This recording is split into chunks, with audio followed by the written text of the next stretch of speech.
Hi and welcome to Deepwell Archival Services. Today's brief video is entitled Storage Should Be Easy because at Deepwell we believe storage should be easy. Why? Well, because with our purpose-built architectures like ours, we're certainly not the only one, but we think we have a very well-built architecture for the long-term storage of medical image data. And I think that we can convince anyone that's listening that a cloud-based deep archive solution is a very compelling business and technology case for medical imaging organizations of all sizes. So let's just get into today's topic. Storage should be easy. Here's a typical uh, implementation for an end user imaging organization. You might have multiple sites out here with different types of modalities sending that diagnostic study data over the wire here to some sort of PACS. This is, if you've got multiple geographical or multiple metro locations, this is typically in a data center, in a regional headquarters, or something of that nature.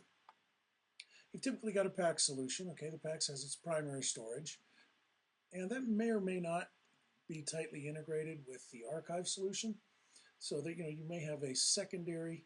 Now, this obviously the primary storage is a highly available, very expensive, typically storage array, either a NAS or a SAN implementation. Then you've got options to do replication to to another internally owned data center or to a cloud storage provider. But typically, there's got to be some sort of replication to meet the HIPAA security rules. So, and then you've got a long-term, more permanent archive media, which in the past has been magneto-optical or tape. There might be a shelf implementation.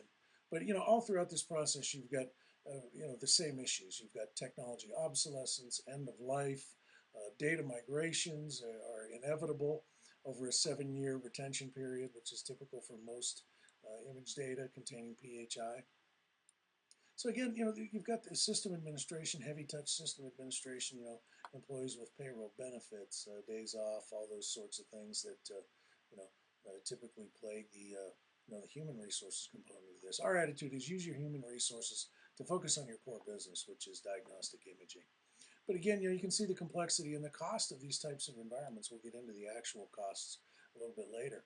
So you look at that, this type of an environment, fraught with risk, fraught with cost. And you look at a cloud implementation. Here you've got the same data center.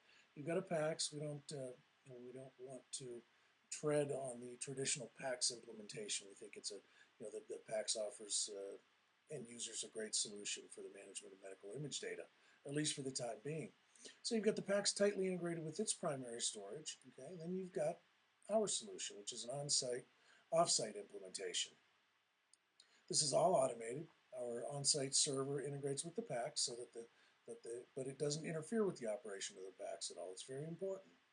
So we automatically acquire the diagnostic study data as the PACS acquires it. So we grab it. As soon as we get a hold of it, we create multiple copies in at least one storage center, and we can do multiple copies in multiple storage centers, depending on your level of fault tolerance and your requirements in those areas. So with this, we go from a very heavy touch management, recurring software and hardware costs, system administration costs, data center, all those costs, to a one-time fee for the life of the data, in a completely automated process. So we'll look at the costs. So we go from a very unintegrated, if you will, strategy to a tightly integrated strategy that provides disaster recovery, business continuity, multiple copies, and a great tier 3 and tier 2 and tier 3 archive solution. Cost is a huge concern for any provider in today's world. So, we look at the recurring costs, and our estimates are very low here. Typically, to store a 30 meg study over a 7-year retention period is going to be somewhere in the $2, $2.50 range. And here we just look at extremely conservative costs, no data migration costs built into there. But you just can't get away from the recurring costs, years 2 through 7. And you stretch this out to 10 years or 15 or 20 in the case of Mammo, for example. And the costs just continue to grow. With us, one-time fee for the life of that data, multiple copies for disaster recovery. Our on-site solution makes a great business continuity solution. So you've met the requirements for the HIPAA security rule. You've saved money. and you've gotten rid of, just one more management headache inside of your business. So again, we think we've got a very compelling business and technology solution. So at Deepwell, we're very adamant. We believe that storage should be easy. We make storage easy for our clients, and we'll hope you get in touch with us to request some more information on our products and solutions. Appreciate your time, and thanks for listening to our brief video today.